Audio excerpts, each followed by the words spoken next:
اللہ کے نام سے شروع جو بہت مہربان رحمت والا ہے۔ السلام علیکم دوستو، آج ہم جاننے والے ہیں قارون کا خزانہ اور اس کا انجام۔ دنیا کے کسی بھی خزانے کا ذکر قارون کے بغیر ادھورا ہے۔ بہت سے قصے، کہانیاں اور روایات قارون اور اس کے خزانے کے مشہور ہیں، لیکن آج ہم آپ کو قرآن شریف اور کچھ حوالوں سے قارون اور اس کے خزانے کا واقعہ بتائیں گے، جسے سن کر آپ کو ایک بہترین نصیحت ملے گی۔ آپ سے گزارش ہے اس ویڈیو کو پورا سنیں۔ دوستو، قارون وہی شخص ہے جس کا ذکر قرآن مجید میں سبق حاصل کرنے کے لیے کیا گیا ہے۔ قارون حضرت موسیٰ علیہ السلام کے چاچا بصر کا بیٹا تھا۔ وہ بچپن سے ہی بے حد حسین اور خوبصورت تھا، اسی وجہ سے بنی اسرائیل کے لوگ اسے منور کہہ کر پکارتے تھے، یعنی خوبصورت۔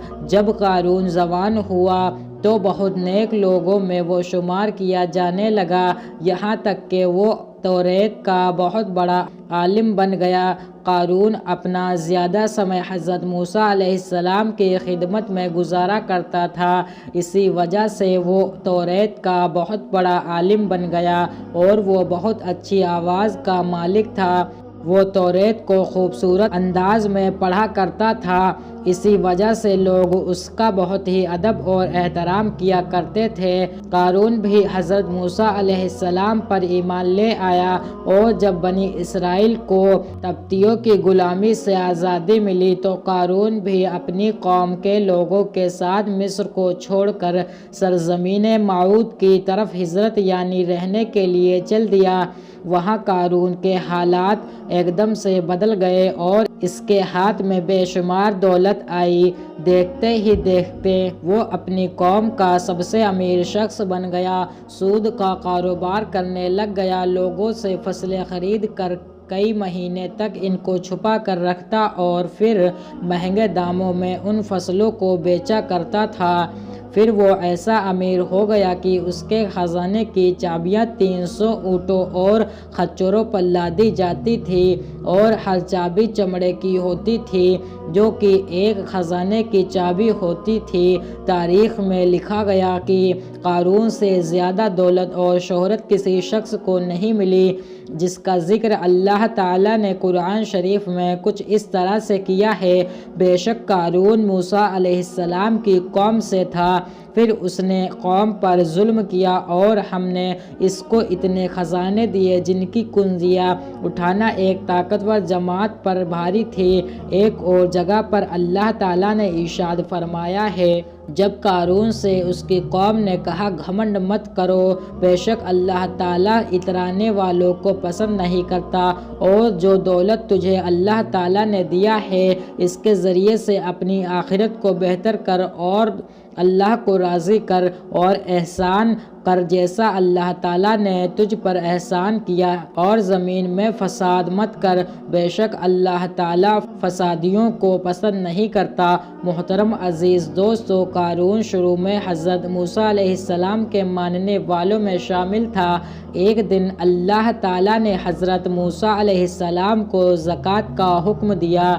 حضرت موسیٰ علیہ السلام نے اللہ کے حکم کے مطابق اپنی قوم کو زکوٰۃ نکالنے کا حکم دیے تو یہ سن کر قارون نے بھی حضرت موسیٰ علیہ السلام سے یہ وعدہ کیا کہ وہ بھی اپنے مال کا 1000واں حصہ زکوٰۃ میں دیا کرے گا۔ جب اس نے اپنے مال کا حساب لگایا تو ایک بہت بڑی رقم زکوٰۃ کی نکل رہی تھی۔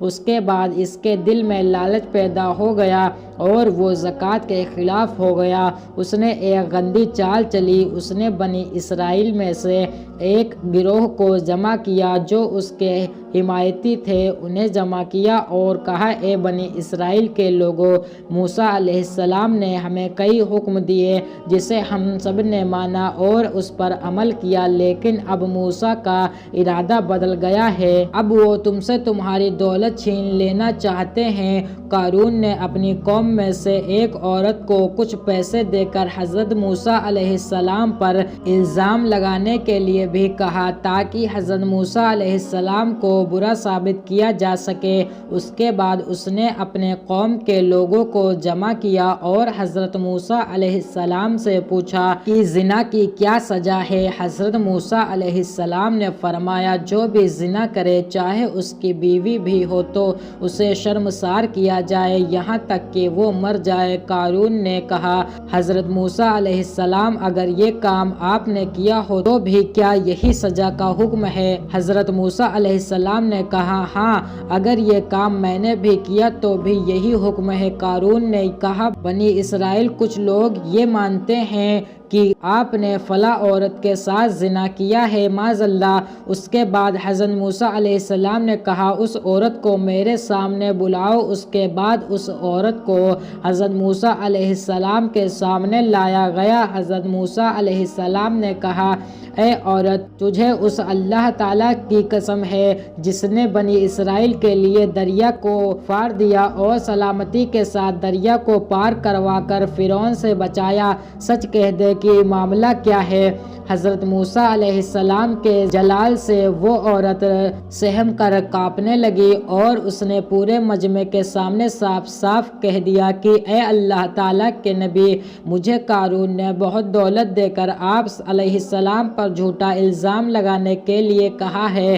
اس کے بعد حضرت موسیٰ علیہ السلام اللہ کی بارگاہ میں سجدہ شکر میں گر پڑے اور سجدے کی حالت میں ہی حضرت موسیٰ علیہ السلام نے یہ دعا مانگی یا اللہ قارون پر اپنا عذاب نازل کر دے۔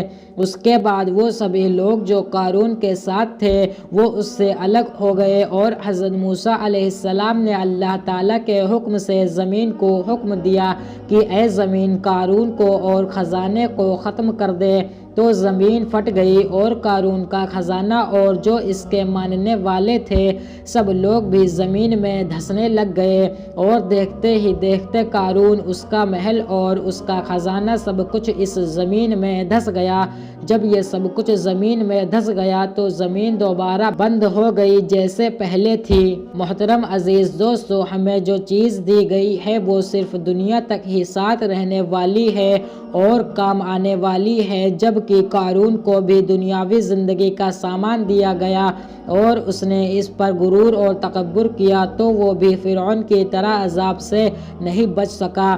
دوستو سوچنے کی بات یہ ہے کہ کیا ہمارے پاس قارون اور فرعون سے زیادہ مال اور دولت ہے؟ اور جس طرح فرعون کو اس کی دولت اللہ کے عذاب سے بچنے میں کوئی کام نہیں آئی، اسی طرح قارون کو حضرت موسیٰ علیہ السلام سے رشتہ داری اور اس کے خزانوں نے کوئی فائدہ نہیں دیا، تو ہمیں غرور کس بات کا ہے؟ یاد رکھو اگر ہم بھی ان کی طرح دولت اور شہرت پر گھمنڈ کرتے ہیں اور اپنے سے کم والے کو نیچا دکھاتے یا پھر انہیں بری نظر سے دیکھتے ہیں تو ہمارا حال بھی فرعون اور قارون جیسا ہی ہوگا۔